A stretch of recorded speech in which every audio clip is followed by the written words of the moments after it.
कहा जाता है कि जिस जगह पर डी मार्ट का स्टोर होता है उसके 5 किलोमीटर के रेडियस में कोई भी किराना स्टोर खोलने की हिम्मत नहीं करता, क्योंकि बाकी के स्टोर्स अपने प्रोडक्ट को जिस प्राइस पर बेचते हैं डी मार्ट उसी सेम प्रोडक्ट को 20 से 30% कम रेट पर दे देता है। एक तरफ ये कंज्यूमर्स को सस्ते में सामान देता है, दूसरी तरफ अपने इन्वेस्टर्स को मैनीफोल्ड रिटर्न भी दे रहा। साल 2017 में डी मार्ट सिर्फ 300 रुपए के प्राइस पर अपना IPO लेकर आया था, जिसने केवल 3.5 साल के अंदर 7 गुना से भी ज्यादा का रिटर्न दे दिया। लेकिन पिछले कुछ समय से इन्वेस्टर्स की टेंशन अब बढ़ती नजर आ रही है, क्योंकि एक समय इतना हाई रिटर्न देने वाला ये स्टॉक अब अपने पीक पॉइंट से 40% नीचे आ चुका है। तो आखिर इस भारी गिरावट का रीजन क्या है? क्या डी मार्ट का खेल अब खत्म होने वाला है और कहीं इन सभी लॉसेस के पीछे रिलायंस रिटेल का हाथ तो नहीं है? आइए डिटेल में जानने की कोशिश करते हैं। दोस्तों, डी मार्ट के डाउनफॉल को समझने से पहले हमें इसके शुरुआती दिनों को जानना होगा कि ये अपने किस स्ट्रैटेजी से मार्केट में फेमस हुआ। डी मार्ट की शुरुआत राधाकिशन दमानी ने साल 2002 में की थी। आपको बता दें कि राधाकिशन दमानी एक बहुत ही जाने माने इन्वेस्टर हैं, जहां स्टॉक मार्केट के बिग बुल राकेश झुनझुनवाला इनसे एडवाइस लेते थे। कहते हैं कि अगर आप एक अच्छे इन्वेस्टर हो तो ये आपको अच्छा बिजनेसमैन बनने में हेल्प करता है। और ये चीज हम राधाकिशन दमानी की मार्केटिंग स्ट्रेटजी और डी मार्ट की अनएक्सपेक्टेड ग्रोथ से सीख भी सकते हैं। जब राधाकिशन दमानी अपना सुपरमार्केट खोलना चाहते थे तो उन्होंने इसके ऊपर खूब रिसर्च की, कई देशों की बड़ी बड़ी सुपरमार्केट चैन को एक्सप्लोर किया और समझना चाहा कि वहाँ के कंज्यूमर्स क्या चीज खरीदना ज्यादा पसंद करते हैं। उस दौरान उन्होंने नोटिस किया कि लोग डिस्काउंट वाली चीजों की तरफ ज्यादा अट्रैक्ट होते हैं, पर केवल डिस्काउंट देकर वो ग्रोथ की सीढ़ियां नहीं चढ़ सकते थे, क्योंकि उस समय पहले से ही फ्यूचर रिटेल ने अपना बिग बाजार ओपन कर रखा था जो अच्छे डिस्काउंट भी ऑफर कर रहा था। ऐसे में उनकी सुपरमार्केट में कोई क्यों ही जाता। तो अब राधाकिशन दमानी ने ये प्लान बनाया कि वो बाकी के सुपरमार्केट से भी ज्यादा डिस्काउंट देंगे, पर ये काम उनके लिए बहुत ही ज्यादा चैलेंजिंग होने वाला था।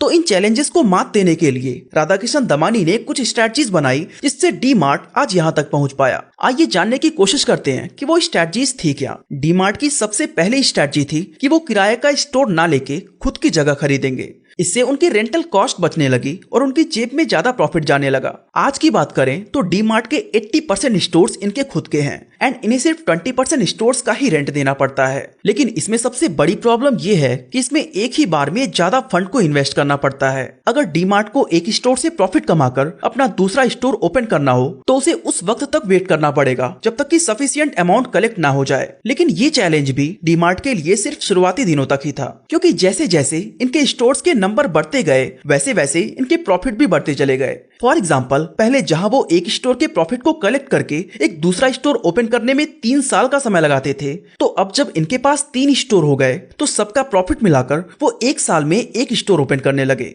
यानी शुरुआत इनकी भले ही स्लो थी, लेकिन बाद में डी मार्ट का एक्सपेंशन तेज हो गया। दोस्तों, चाहे डी मार्ट हो या कोई और सुपरमार्केट, ये एक बहुत ही कमाल की स्ट्रेटजी पर काम करते हैं जो है स्लॉटिंग फीस। आप जो भी प्रोडक्ट सुपरमार्केट में देखते हैं उन प्रोडक्ट को उस जगह पर रखने के लिए कंपनीज को एक स्लॉटिंग फीस चुकानी पड़ती है। इसे आप उस प्रोडक्ट का एंट्री फीस या किराया भी मान सकते हैं। अब ऐसा इसलिए क्योंकि सुपरमार्केट में डेली हजारों की संख्या में कस्टमर्स आते हैं, तो ऐसे में हर कंपनी चाहेगी कि उसका प्रोडक्ट लोगों के नजर में आए और ज्यादा से ज्यादा लोग उसे खरीद सकें। एक तरह से कह सकते हैं कि ये कंपनीज की मजबूरी होती है कि वो अपने प्रोडक्ट को वहां पर प्लेस करने के लिए डी मार्ट या इस जैसे बाकी सुपरमार्केट को स्लॉटिंग फीस के नाम पर एक भारी रकम चुकाती है। अब बहुत से लोगों के मन में सवाल आता है कि डी मार्ट MRP से 20 से 30% डिस्काउंट देकर भी प्रॉफिटेबल बिजनेस कैसे बना हुआ है। तो आपको बता दें, इसके पीछे इसी स्लॉटिंग फीस का कमाल है। इसको हम एक एग्जांपल के थ्रू समझते हैं। मान लो आपकी एक बिस्किट की कंपनी है और आप अपना बिस्किट डी मार्ट में बेचना चाहते हैं। ऐसा करने के लिए आपको डी मार्ट को स्लॉटिंग फीस देनी होगी। अब डी मार्ट क्या करेगा कि वो स्लॉटिंग फीस के पैसों को डिस्काउंट में बदल देगा और आपके बिस्किट को हैवी डिस्काउंट पर सेल करेगा। एंड इसी स्ट्रेटजी से D mart future retail, Reliance या दूसरी सुपरमार्केट चैन से ज्यादा सस्ते में अपने प्रोडक्ट को सेल कर पाता है। अब डिस्काउंट तो ये लोग भी देते हैं, लेकिन इन्हें शॉप का रेंट एंड और भी कई तरह के खर्च की वजह से ये डी मार्ट से कॉम्पीट नहीं कर पाते। ऐसे कई सुपरमार्केट्स हैं जो एक साल में बड़ा रेवेन्यू तो जनरेट करती हैं, लेकिन अगर हम उनकी एनुअल रिपोर्ट पर नजर डालें तो उनके एक्सपेंसेस इतने ज्यादा होते हैं कि प्रॉफिट बहुत ही कम बचता है। लेकिन डी मार्ट ने हमेशा ही अपने एक्सपेंसेस को कम रखा है। आप कभी भी उनके स्टोर्स को लग्जरी डेकोरेशंस के साथ नहीं देखेंगे। एक साफ सुथरी जगह होगी जहाँ चीजों से भरे हुए रैक्स नजर आएंगे। इसके अलावा आपके आसपास बहुत सारे स्टाफ्स भी नहीं होंगे। स्टोर्स में लाइटिंग भी डिसेंट सी होगी ताकि आप आराम से प्रोडक्ट को देख सकें या उस पर लिखी हुई चीजों को पढ़ सकें। वहीं अगर आप रिलायंस रिटेल या बिग बाजार को देखेंगे तो वहाँ बेहतरीन लाइटिंग, सलीके से सजे हुए प्रोडक्ट्स और काफी वॉकिंग स्पेस दिखेगा जो इनके खर्चों को बढ़ा देता है। डी मार्ट का मेन फोकस है आपको कम प्राइस पर प्रोडक्ट्स को अवेलेबल कराना, ना कि स्टोर में एक लग्जरी एक्सपीरियंस देना। और जब लोगों को एमआरपी से कम प्राइस पर चीजें मिलती हैं तो वो उसे बल्क में खरीदना ज्यादा पसंद करते हैं। एंड इस तरह डी मार्ट ह्यूज वॉल्यूम में प्रोडक्ट को सेल कर पाता है।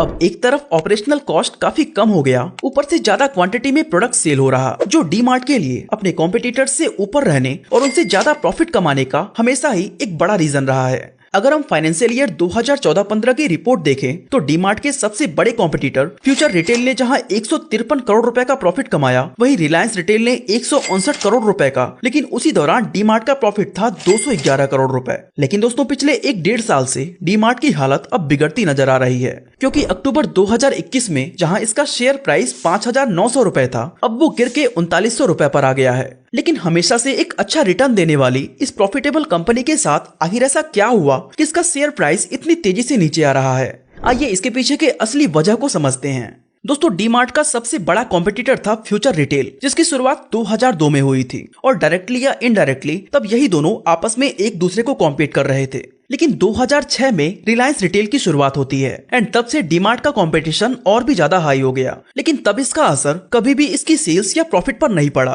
बल्कि वो साल दर साल खुद को एक्सपैंड करता गया। मगर पिछले 4 से 5 सालों में मुकेश अंबानी का मेन फोकस रिलायंस रिटेल पर ही रहा है, क्योंकि वो एफएमसीजी मार्केट में अपनी पकड़ को मजबूत बनाना चाहते हैं। यही रीजन है कि जहां रिलायंस रिटेल का रेवेन्यू 2022 में 1.99 लाख करोड़ रुपए था, वो 2023 में 2.6 लाख करोड़ हो गया, जो 30% का इंक्रीज था। और अगर हम इसके रेवेन्यू को डी मार्ट से कंपेयर करें तो ये 5 गुना ज्यादा है। इसके अलावा बात करें एक्सपेंशन की तो वो भी रिलायंस रिटेल के फेवर में जाता है, क्योंकि इन्होंने 2006 में एक स्टोर से शुरुआत की थी और आज इनके पास 3300 से भी ज्यादा स्टोर्स हैं। वहीं डी मार्ट के पास अभी भी केवल 324 स्टोर्स हैं। ये एक्सपेंशन कहीं ना कहीं डी मार्ट पर इम्पैक्ट डाल रहा है। लेकिन एक और चीज जिससे इसको कंपटीशन का सामना करना पड़ रहा है वो है ऑनलाइन ई कॉमर्स प्लेटफॉर्म। पहले जहां डी मार्ट के बिगेस्ट कॉम्पिटिटर्स थे फ्यूचर रिटेल और रिलायंस रिटेल, वहीं अब जेप्टो, बिग बास्केट, जियो मार्केट, टुंजो, फ्लिपकार्ट सुपरमार्केट, ग्रोफर्स और अमेजॉन पैंट्री जैसे कई कॉम्पिटिटर्स मार्केट में पैर जमा चुके हैं। इसको देखते हुए डी मार्ट ने भी डी मार्ट रेडी नाम की एक ई कॉमर्स बिजनेस की शुरुआत की। लेकिन फाइनेंशियल ईयर 2021 में इसे 80.62 करोड़ रुपए का लॉस हुआ, तो फाइनेंशियल ईयर 2022 में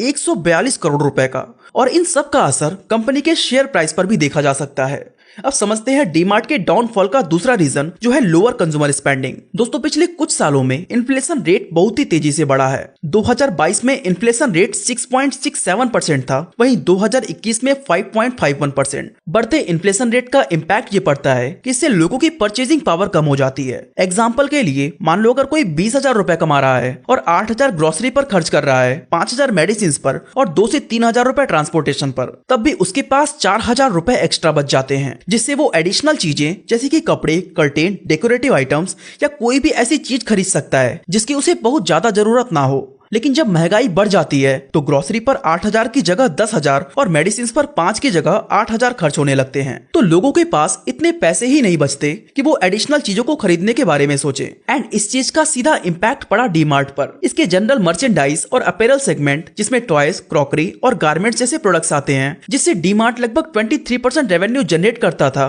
उसकी सेल अब बहुत ही ज्यादा कम हो गई है। और लोअर कंज्यूमर स्पेंडिंग की वजह से कंपनी के प्रॉफिट पर काफी इम्पैक्ट पड़ रहा है। बात करें डी मार्ट के डाउनफॉल की तीसरी सबसे बड़ी वजह की, तो वो है लो मार्जिन। दोस्तों इन्फ्लेशन का कोई खास इम्पैक्ट ग्रोसरी आइटम्स पर नहीं पड़ता है, क्योंकि लोग राइस, ऑयल, स्पाइसेस या कोई भी प्रोडक्ट जिसे वो डेली कंज्यूम करते हैं उसे तो खरीदेंगे ही, क्योंकि ये एसेंशियल प्रोडक्ट्स के कैटेगरी में आते हैं। पर डी मार्ट के साथ प्रॉब्लम ये है कि इन सारे प्रोडक्ट्स पर उसे बहुत ही कम मार्जिन रिसीव होता है, वहीं नॉन एसेंशियल प्रोडक्ट्स पर इसे ज्यादा मार्जिन रिसीव होता है। इसलिए अगर ग्रोसरी पर ज्यादा मार्जिन नहीं मिल रहा तो नॉन एसेंशियल आइटम से मिलने वाला मार्जिन प्रॉफिट को मेंटेन करके रखता है। लेकिन जब से इन्फ्लेशन अपने पीक पर है, लोगों ने नॉन एसेंशियल आइटम से दूरी बना ली है, जिससे इसके प्रॉफिट पर बहुत ही बड़ा इम्पैक्ट पड़ रहा है। इवन कंपनी ने भी शेयर प्राइस कम होने का यही एक रीजन बताया है। डीमार्ट के डाउनफॉल का चौथा सबसे बड़ा रीजन है sluggish rate of store expansion. दोस्तों, रिलायंस स्टोर के एक्सपेंशन की बात तो हमने पहले ही की कि कैसे वो तेजी से अपने स्टोर्स को एक्सपैंड करके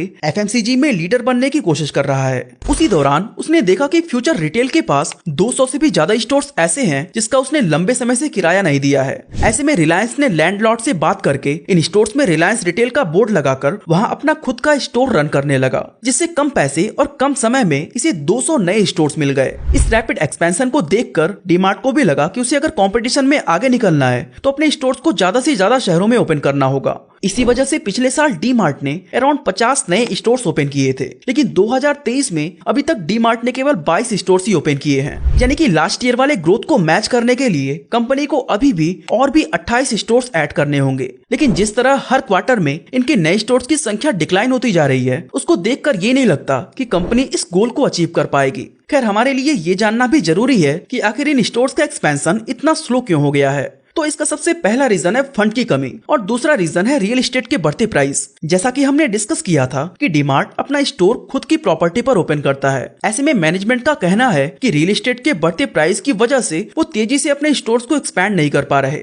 दोस्तों, डीमार्ट एक बहुत ही कंजर्वेटिव कंपनी है जो लोन के दम पर अपना रैपिड एक्सपेंशन नहीं करती, बल्कि प्रॉपर प्लानिंग के साथ एक स्टडी ग्रोथ की तरफ बढ़ने में विश्वास रखती है। इसलिए फंड की कमी और रियल एस्टेट के बढ़ते दाम की वजह से इसने अपना एक्सपेंशन स्लो कर रखा है। दोस्तों, डीमार्ट के डाउनफॉल का पांचवा सबसे बड़ा रीजन है इसका valuation and PE ratio. DMart का आईपीओ 300 रुपए पर लॉन्च हुआ था, जिसकी शेयर मार्केट में लिस्टिंग हुई अराउंड 650 रुपए पर। इसके बाद से कंपनी के शेयर प्राइस में लगातार ग्रोथ देखने को मिली। जब कंपनी अच्छी रिटर्न दे रही थी तो इसको देखकर बहुत सारे इन्वेस्टर्स इसमें इंटरेस्ट लेने लगे, जिससे इसका पीई रेशियो यानी प्राइस टू अर्निंग रेशियो 200 से भी ज्यादा हो गया। लेकिन जब इन्वेस्टर्स ने रियलाइज किया कि हर साल ये कंपनी केवल 25 से 30% के रेवेन्यू ग्रोथ के साथ बढ़ रही है, तो उनके लिए ये काफी डिसअपॉइंटिंग था। क्योंकि अगर कोई इन्वेस्टर ज्यादा पैसे इन्वेस्ट करके किसी शेयर को खरीदता है तो वो हाई रिटर्न भी एक्सपेक्ट करेगा। लेकिन जब ऐसा नहीं होता तो धीरे धीरे उन्हें समझ आने लगता है कि कंपनी के शेयर प्राइस ओवर वैल्यूड है। इसके बाद इन्वेस्टर्स नेगेटिव हो जाते हैं और शेयर प्राइस में गिरावट आती है। अब यहाँ तक तो बात हुई उन रीजंस की जिनकी वजह से डीमार्ट के शेयर प्राइस में गिरावट आ रहे हैं, लेकिन क्या अभी भी पॉसिबिलिटी है कि कंपनी फिर से पहले जैसी प्रॉफिटेबल बन सके? जी हाँ, बिल्कुल है। और इसका सबसे पहला तरीका है एक्सपेंशन। अगर आप नोटिस करेंगे तो डीमार्ट के ज्यादातर स्टोर्स किसी स्पेसिफिक एरिया तक ही लिमिटेड हैं। फॉर एग्जांपल, मुंबई में इसके 55 स्टोर्स हैं तो दिल्ली में 12। लेकिन एनसीआर, जहां इसे एक बड़ा कंज्यूमर बेस मिल सकता है, वहां इनके एक भी स्टोर्स नहीं मौजूद हैं। ऐसा शुरुआत से ही देखा गया है कि डीमार्ट अपने आसपास के एरियाज में ही ज्यादा फोकस्ड रहता है और ऐसे कई सिटीज में अभी तक पहुंचा ही नहीं जहां इसे बड़ा कस्टमर बेस मिल सकता है। वहीं रिलायंस रिटेल की बात करें तो वो इसके बाद में आया, लेकिन ऑनलाइन हो या ऑफलाइन वो हर जगह अपना स्ट्रॉन्ग प्रेजेंस बना लिया। जबकि डीमार्ट का ऑनलाइन प्रेजेंस अभी भी बहुत ज्यादा वीक है और उस पर ज्यादा काम करने की जरूरत है।